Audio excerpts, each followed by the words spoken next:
Hello and welcome to Learning Music with Pat. On the last segment, I started showing you some of the instruments that I have. I have a lot of instruments, about 230, and that's minimum. I think I may even have more than that. I really cataloged my instruments and ended up with 226, and since that time, I've gotten more instruments. And I think what happens is that people just give them to me. I don't know what it is. They just show up. I have instruments that people put in bags and they put them on my apartment door. And I've had people who have moved away and didn't want to take their instruments with them, but wanted me to have them. In one case, there's one of my friends who was sick, and he had to leave because he was ill. And he had just bought a flute. He brought the flute to me and said, I can't make it play. There must be something wrong with it. Would you check it out and let me know if this flute is all right? So I checked it out. The flute played beautifully.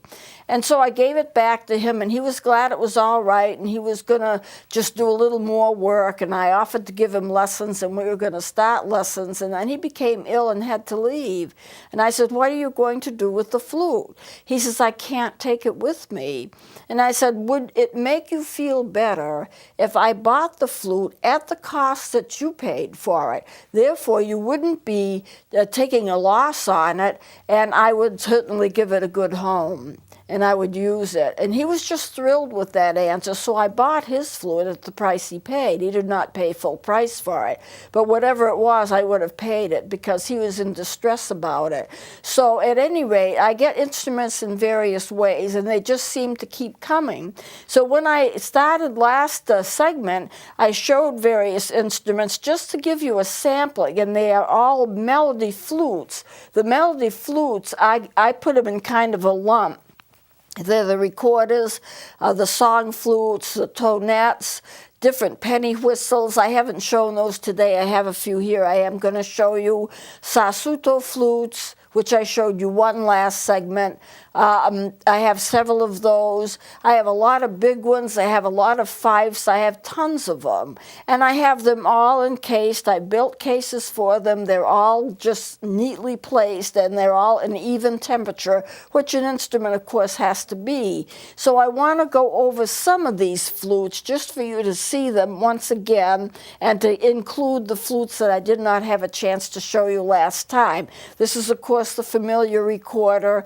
Comes in different colors, different sizes. Some of them play well. The cheaper ones don't play as well. Some of them don't play at all, but I am a collector, so I collect them. Some of these instruments don't play well. I can use them still to demonstrate instruments and how they're built, how they're made, what they're supposed to be able to do, even if they can't do it, what to watch for. But I had a lot of other instruments, and so once again, I'm going to show you my Indian flute that comes from India, and it plays pretty well, and it's made out of bamboo. By the way, I have a bamboo saxophone. I'll bring that in sometime. It's wrapped with bamboo strips in the shape of a saxophone. It plays fairly well. And it is the only instrument that I have that has been debugged. That is, they debug the bamboo before they make it into an instrument, and then they glaze it over so you don't get insects in it when they send it to you. It's from one of the Caribbean nations, but it does play pretty well. So, and then the Peruvian flute, which I showed you last time, and that somewhat plays. They're beautiful to look at. These Peruvian flutes come in different colors. I have them in green and black and red, and I have played them. The only thing is they tend to crack. The bamboo instruments, if you're not careful with them, or if they're in a bad temperature, or if you use them a lot, there is moisture and heat in the air that you blow into an instrument, and for a wooden instrument that's not well made or inexpensively made, it's easy to crack a bamboo, even if it's never been treated. This is a new one from the Caribbean.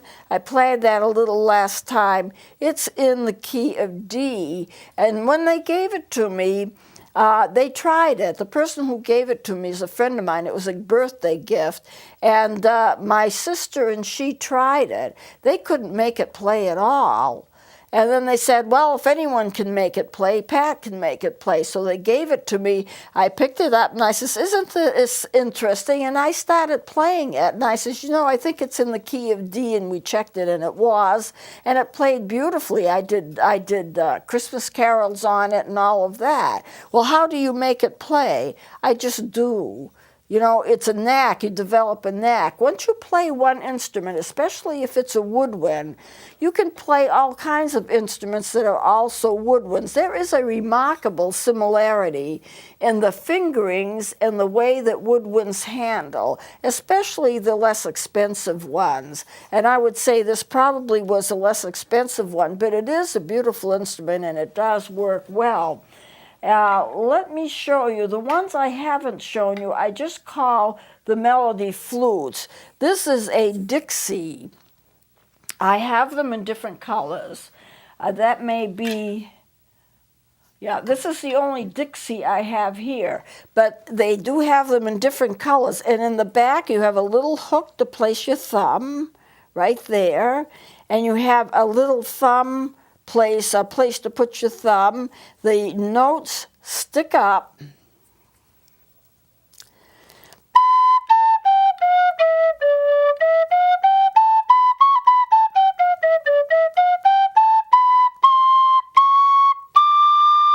So it goes a little above an octave. And the notes, as you get higher and higher, get flatter and flatter. This is a Dixie. I've listed as melody flute. Any of these long, narrow flutes, they have tone holes, and you play them like you would play a recorder. And they're not best quality, but they look good, and you can teach from them. This is a Dixie. This is the melody. It's about the same kind of situation where you have a little place for your thumb and back, and for both thumbs and back.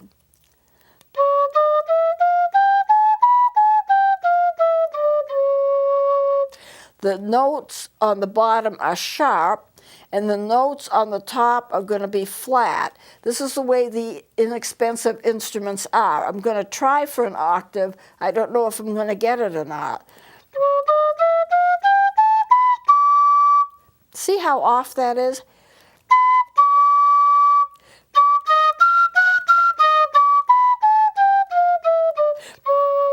Very, very off pitch with itself. And so it's basically a toy. So, but it is a melody flute. This is a prole piper.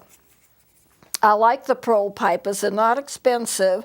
When I bought it, I didn't realize that it could play in the key of E flat.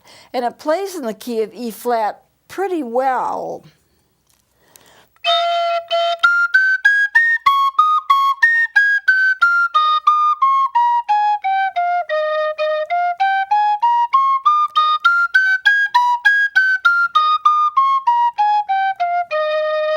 Now, it doesn't win any prizes, but it does work, and it does play in the key of E flat. Why would people collect all these instruments? I think it's just people love them. This is a Shaw's flute. This is in the key of E. It's very rare that you can just go out and buy an instrument in the key of E. It has a wooden plug in its mouthpiece area. So this is called a wooden plugged Fipple mouthpiece. The mouthpiece is like a Fipple mouthpiece. It's like a recorder mouthpiece, except there's a wooden plug in it, and there's a little space between the wooden plug and where you blow in. That's the difference between that and a regular recorder that has no wooden plug. Now it means, the wooden plug means that it's going to be softer. It's not going to play as loud. So I will try it. It is in the key of E. And that is, as I said before, unusual. There's no tone holes in the back. So let me fool around with this for a minute.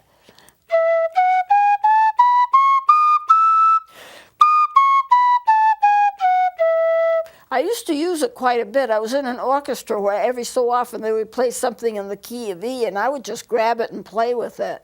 It takes more air than a regular recorder due to that Fipple mouthpiece, and I have a couple of others that have a wooden plugged Fipple mouthpiece, and these are Clark's instruments. They're metal, They're really a good quality instrument. They're made in Great Britain. Here you see the wooden plug. Hold them both up together. This one is in the key of D. The silver one is in the key of D, and this black one is in the key of C.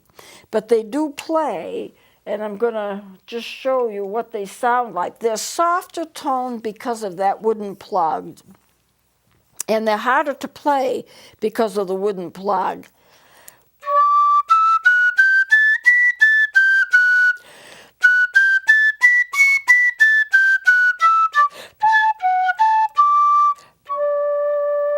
Very soft.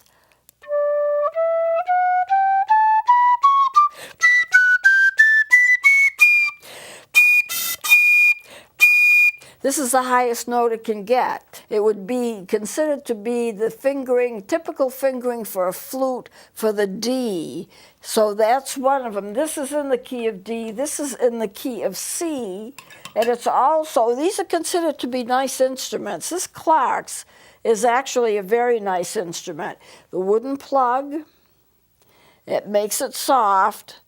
They're hard to play because they will take a lot of your wind. It takes a lot of air to play them because you're almost like resisting that wooden plug. As you get the air in, there's not a lot of space to get the air in between the mouthpiece and the plug itself.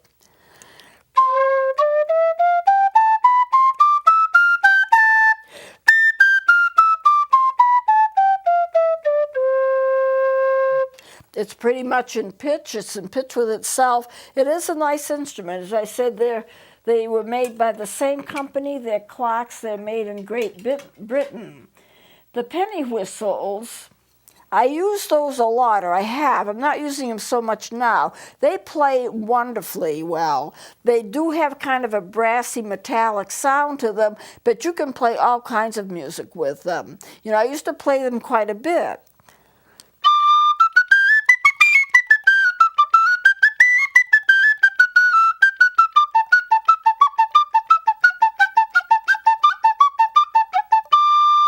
And you do see a lot of soloists, especially in Irish orchestras, that use a lot of these penny whistles. Now, the larger one, this isn't the largest. The largest one is about 2.5 or 3 feet long. I didn't bring it with me. I can only carry so much. But this is in the key of B flat. It is also a penny whistle. And it's a little hard to play because of the finger stretches. You have a lot of finger stretches because of the size of it. Like the alto recorder has a lot of finger stretches.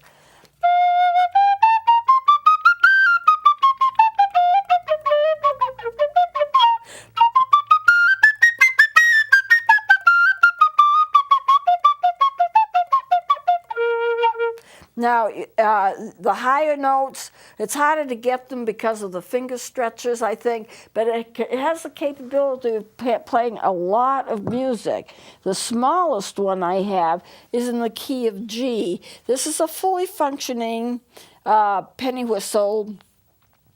I don't play it unless I want to get really, really high-pitched notes, which is ear-piercing, which means I'm going to take it easy in here so I don't kill off the people in the sound booth.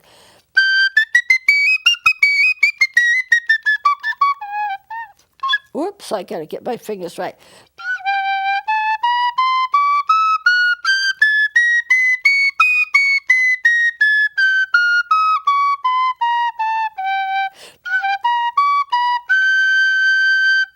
If you want something really high in the key of G, this instrument will do it every time. This is the smallest one that I have for a penny whistle. The largest one I have in a penny whistle I'm going to bring in at some point. So you get kind of a smattering of what I've got for woodwind instruments. I don't know of any brass or strings that has the variety of different types of instruments that the woodwind has. Because if you can stick it in your mouth and blow it, you can create a tone. So what I'm going to do, and I hope I have a chance to do this in twice, Francis Warman wrote this wonderful piece, Amazing Grace, the river is wide. And I'm going to do it on a recorder. I've done it before, but the reason I want to do it again is that I want to do it twice, and I want to do it on the flutophone, just so you can see how various instruments work with it. So I'm just going to quickly get set here. So we'll do this this is Francis Warman's recording of Amazing Grace, the River is Wide and It's Wonderful, and we'll play that, and I'll quickly follow it with a flutophone version of it. The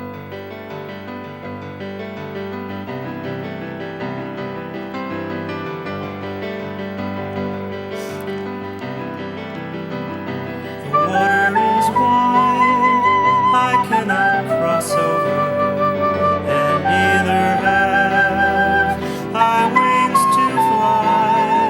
Build me a boat that can carry two, and both will row. My love and I, a ship there is, and she sails the seas. She's laden deep, as deep can be, but not so deep as the love I'm in. I know not if I sink or swim.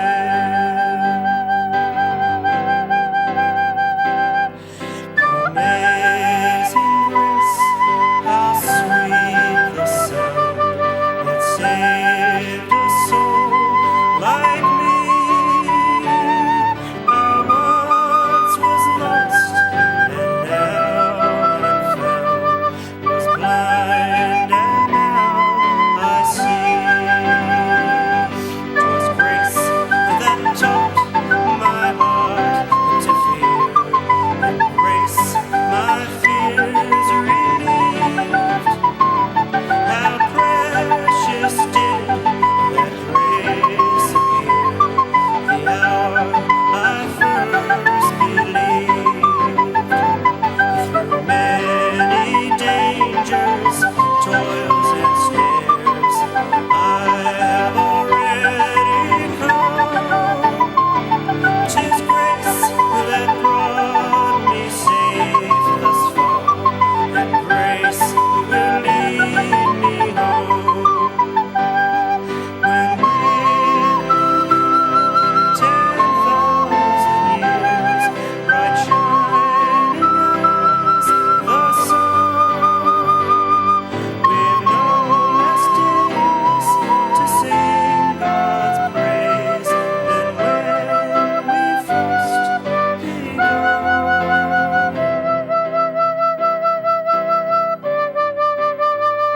The Lord met a woman at the holy well.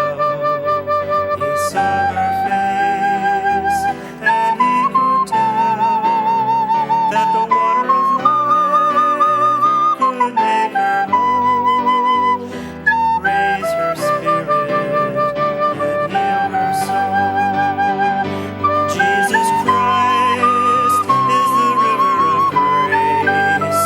He takes our souls to a sacred place, where we'll meet God face to face.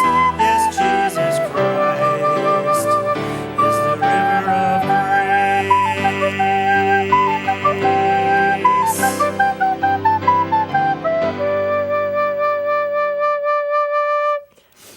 Now we've got 5 minutes left. Do I have time to do this on a flutophone? Does anyone know? Okay, now I gotta switch my pages, blow my nose quickly. So I really just want you to get the differences in what you can do with the instruments. And the fact is I don't have a high octave, so I'm gonna have to keep everything on a low octave on this. Go ahead.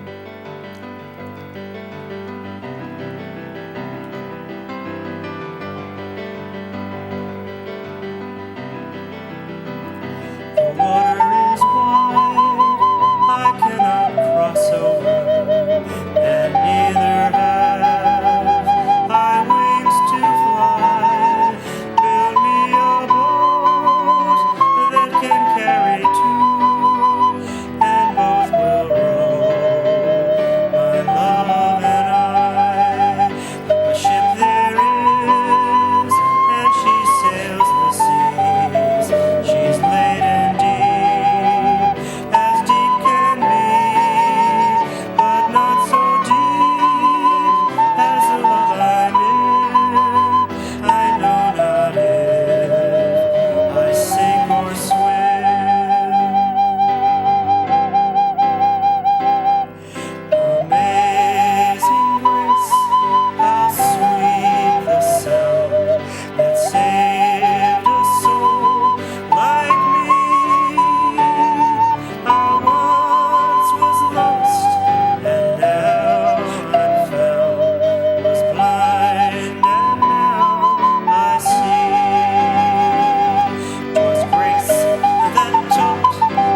Well, we made it with 1 minute left. But you see, I had to keep it all to a lower register because that instrument does not have an octave register. So we'll close it here, and I'll go on with this next time. Please join me then.